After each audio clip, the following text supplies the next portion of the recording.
we're looking at the hipsterization of food, right? It's very young. It's everyone photoing. Well, I'm guilty of it, and I talk shit about all these people, right? And then I see myself like, oh, I got to photo it and prove I was the first one to find this dim sum place. I'm so cool. It's just like music. As soon as someone else likes it, you're like, you should have been here a month ago. Now it sucks.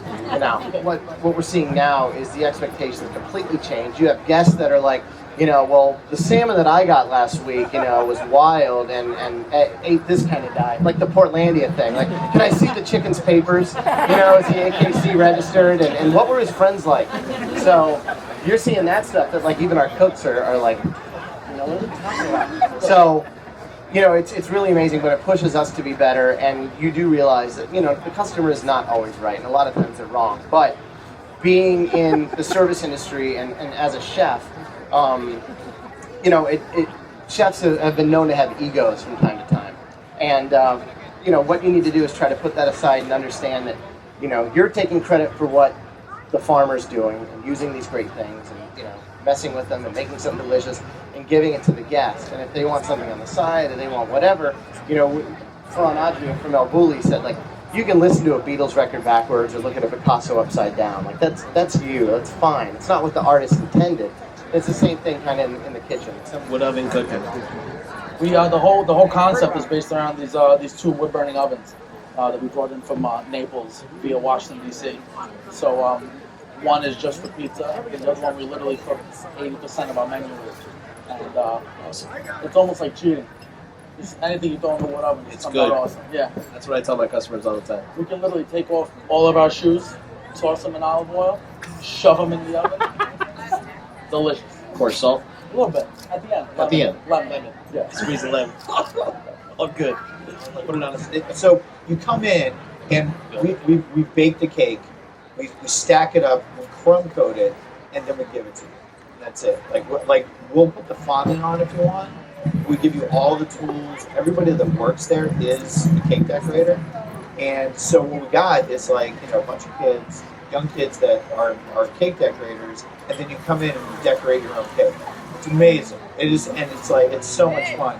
It's cool when you see a dad will come in with two little kids. The kids are decorating the cake, and the dad's just kind of tough guy. Yeah, he doesn't cake decorating. And by the end of it, dad's like, no, let me show you how to do this. First you got it. Totally into it. When I lost my dad, I realized that food really wasn't that anymore. It didn't mean that anymore to me. It was more about the use of food as a vehicle to create memories. And that became a really important part of the food I was making and the restaurants I was developing. And I sold all formal restaurants to my partner, and I left and I started making these restaurants that really were the premise, their soul was to bring people together. And family. More than family, it's memories, We're selling out of pork shoulder. That's awesome. That makes me so much happier, even though the money is totally different. I'm selling out of pork shoulder versus selling out of tenderloin. It's just it's so much more fun to sell. And those people always want to come in and talk about how they're going to cook it, and they want recipe ideas. And we have all these chefs that work for us, and they're excited about food.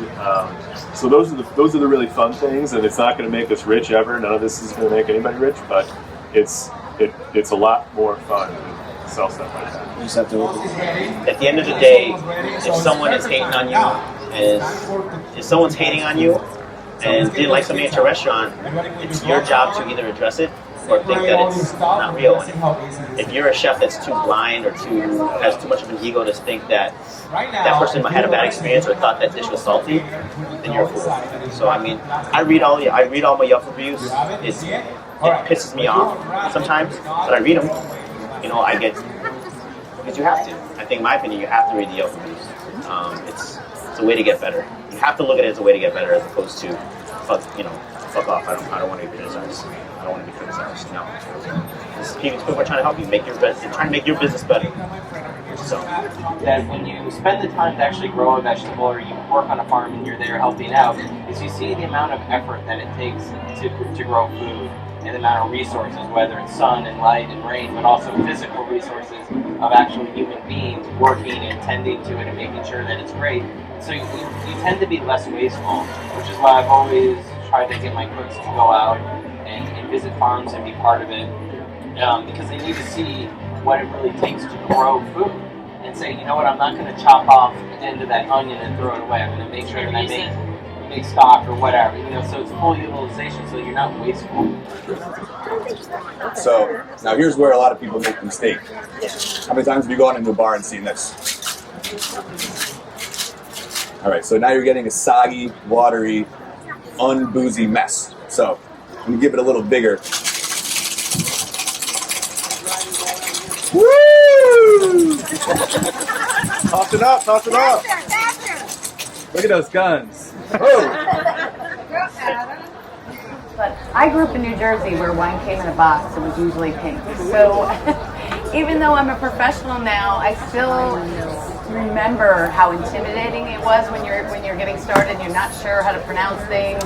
And then in certain circles in the wine world, you're right. You get sort of disdain rather than help. And so my passion is just making it fun and approachable. If I have somebody with a glass of wine in their hand and they're laughing and enjoying themselves, then I know I've been successful. Gramercy. Hone the skills and kind of stay humble and just be a chef, which is fantastic, instead of blowing up and doing all this. Yeah, no, Gramercy was a very conscious decision, for me. It took me about, in speaking with Mike Anthony, the very first time I went in and just having conversations and a lot of different meetings, and I found him to be a really fantastic mentor, not only to me personally, but to everyone in that kitchen. He really, for lack of a better word, gives a shit about each and every individual in that restaurant from top to bottom.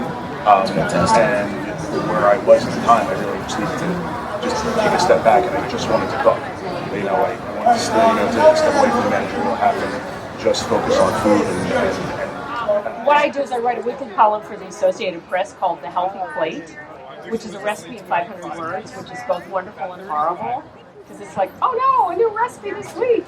And I have a television show called Sarah's Weeknight Meals. What network? Public television. Okay. PBS is stepping up the notch. The teaching network. There are two things in curry, the terminology curry. The curry powder, which is a no-no. Yeah. Your curry leaf for its flavors. Yes. But just like any sauce, anything what's cooked in like a stew is a curry. It's not the curry powder what you just dump it in and say it's bitter, I hate it, it's spicy. No, curries don't have to be spicy. Curries are like moles. I mean, most of us in general, when we started looking into Mexican cuisine, for example, everybody knew mole is one dish and that's it. But mole is nothing but a sauce again. Yes. And it took some time for us to know and many people to know. So is curry about that. Yeah. Thank you. And the other misconception is that white wines must come before red wines. That's actually completely false. Red wines really weigh on your palate. They have a lot of antioxidants, a lot of tannins, and they can really weigh down on your taste buds. If you follow up a big red with a nice fresh white, you'll find that you're almost re-seasoning your palate, and you'll be able to taste that white wine so much better. I mean, white wines have more acid than red wines, and they really can come after a red much more easily. For sure. In Spanish cuisine, how do you achieve umami? I think there's a lot of ways. They definitely use a lot of spice, which is kind of a natural umami. It gives you that savory feeling. Saffron is definitely a natural one. There's obviously in paellas we use a lot of saffron, paprika, and garlic is just, there's all those ingredients I think together create a great Spanish umami. Awesome. I mean, you've come from restaurants that were obviously larger, and now you're heading up a 34 seat restaurant. Is that your baby? Is that what you see yourself doing in the future? Right now, yeah, I couldn't see myself in a more perfect spot. Extremely happy to be there. It's very, I get to do everything. I get to have my hands in everything. So just a lot more control over everything, which I like. Don't really have to manage too many people. Small kitchen with 3 cooks. So it's fun. It's great. Great stuff.